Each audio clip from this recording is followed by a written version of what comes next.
Hey guys, Deadshot here to talk about one of my favorite games of all time. Borderlands 2 has had a very complicated history with the difficulty that the game offers, and I wanted to come on here and give my ranking of how the Vault Hunters compete on OP10 in 3 different categories. I'll be ranking them all in their individual rankings, so that will be like the actual tier they're in, 1 through 6. We'll talk about them in order from worst to best. And then in 3 categories: damage, survivability, and consistency. Anyways, let's get on to ranking our number 6 character, Krieg. Oh, Krieg, the character who never stops getting hate, and that trend will continue to happen today. Now, if I were ranking the characters based on how much I like to play them, Krieg would likely get a much higher ranking, but when only looking at his viability, while he is a playable character, it is not without flaws. Starting first would be his damage, which I will be placing at about a B tier. Krieg has some really solid damage options in his skills Blood Explosion and Bloodbath, allowing his damage to build up and become a serious competitor among the cast, but there also lies the biggest problem: building up his damage. You see, Krieg lives under this sink or swim playstyle where he is constantly reactivating Bloodbath and getting crazy Blood Explosion chains.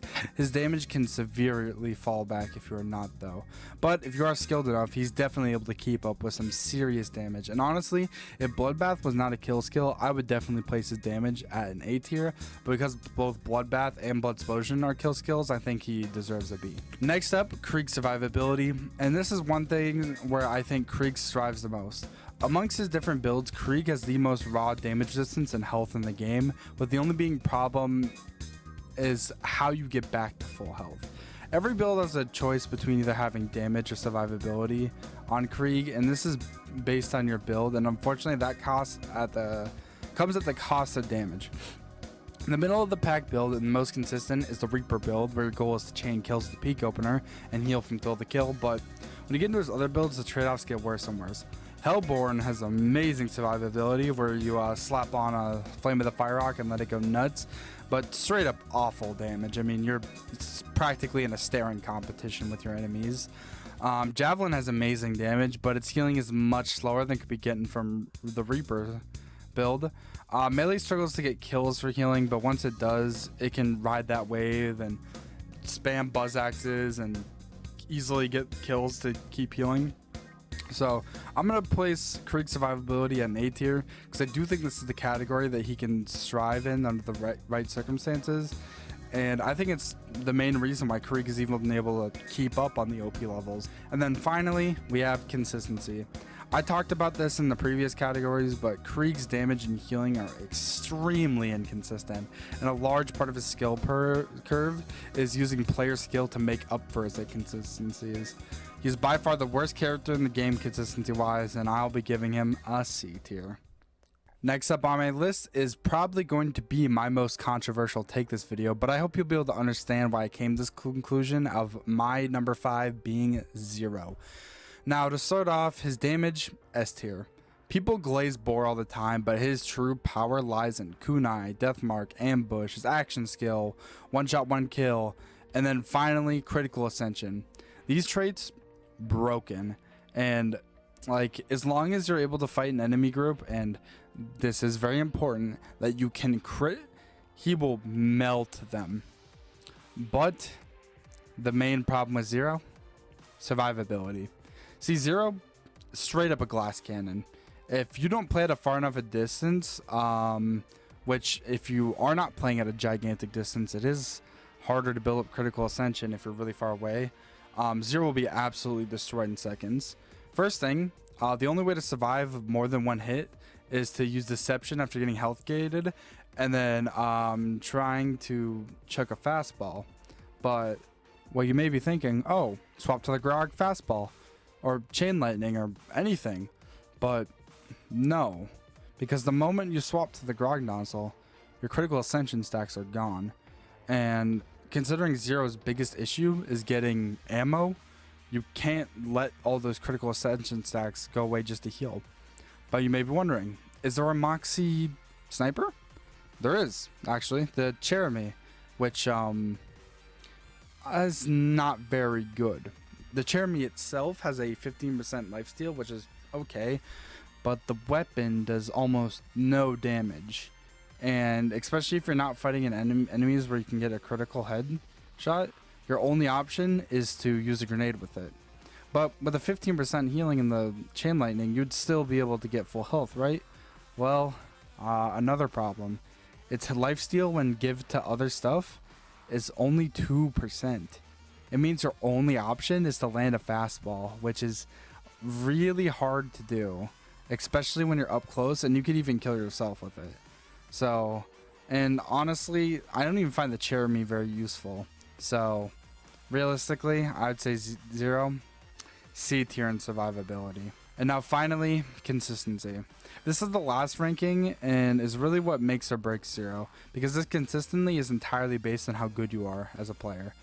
If you always have a B up, if you're always far enough away, like for example, in the One Life challenge, Dark Smoke actually first completed the challenge on 0, which is known for being the challenge of sheer consistency, just how good you are at completing the game over and over again. And while yes, you can push his skill ceiling very far, and honestly, I think if you are a perfect player, 0 has probably got an S tier in consistency, but for the average player like you and me, I would say it's a B. But hey, if you are up for the challenge, go ahead, ride that wave, make 0 that S tier consistency, and then honestly, like, not going into any spoilers, but I would say 0 would probably be a number 3 character if you were good enough at him on my personal tier list. Next up, probably another hot take because people do not really like this character, is Axton. Now, most people call him the worst character in the game, have never actually played him. Axton is a jack of all trades with amazing reload, shield regen, swap speed, healing because of his swap speed and the grog nozzle, and even pretty solid damage with his kill skills. First of all, small misconception, unlike Krieg, Axton does not rely on his kill skills for damage, mainly because you can throw your first turret, throw the second one, and then as that second one's traveling, grab the first one and you'll get a kill skill. And thanks to this setup, you can do bosses, especially raid bosses, because you don't need to kill any of the ads. And then on top of that, you have the turret shield, free slag, swap speed. I mean, you can take out the grog in 0.2 seconds, chuck a fastball, and be back at full health. Or even just fire any bullet travel time weapon, swap to the grog nozzle, full health, boom. Honestly, in my opinion, Axton gets an A in every single category. He doesn't necessarily excel at anything. In fact, for dragons, you're probably going to either need to do a really long setup or some glitches to kill them. Same thing with whatever the Hammerlock DLC raid boss is that doesn't have to pop pimples. I mean, yeah, a lot of characters struggle with some of the OP10 broken raid bosses, but that's BL2, and you don't have to do them. And then, yeah, that's about it for Axton, so we'll be getting on to our number 3 character. Next, I have to admit, I have a lot of personal bias with this character. Gaige, number 3. She's likely one of my most played characters, but people just don't understand what makes Gaige so good, and often mistake her playstyle. First of all, if you want optimal damage in Gaige, you need Anarchy, plain and simple. If you don't like that, then you probably should not play her. But her strength comes around in broken degrees once at full stacks.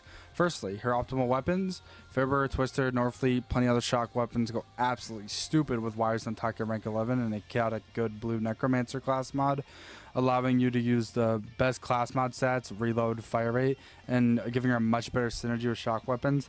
Once you do all that, you'll become a DPS monster, and you can just shred about anything with any good shock weapon that you could imagine with Gaige. Gaige damage, S tier, without a doubt. Next up, survivability, and this one, people might just get wrong. First of all, her healing, it's bad. Cooking Up Trouble does remove some of the downside of blood-soaked shields, and every second, yeah, you're getting that 2% health back, but blood-soaked shields is, I mean, it's amazing. With a tanky enough shield, like a black hole with its like 10 million health on OP10, you'll be like bouncing around in health, but as long as you don't go to health gate, you should be fine. And even if you do, not even to health gate, you can just shoot anything once, and if you have at least 5% health, you'll immediately go back to full shield, and you'll have like that layer of damage that usually enemies can't get through in one hit. Now sometimes they can, but whatever. And then next, the grog nozzle. This is actually an amazing weapon for Gaige because you only need to land one shot and you're back to full health. Like realistically, it's not that hard. Also, if you're using like the twister or any other weapon with a really long bullet travel time, you can swap to the grog, and close enough might just bounce to something and heal you before you can even fire it. So yeah. Also, you want to swap to the grog to slag things out of the way, because Gaige's only slag skill in her skill tree, you know, crashes your game without mods. So yeah, honestly, overall, Gaige, A tier survivability. Alright, next up is consistency, and there's 3 major skills that come into mind. Close enough, buck up, and anarchy itself. These 2 skills are inherently inconsistent with inaccuracy, RNG, and super long cast times, but there is one thing to undo all 3 of these.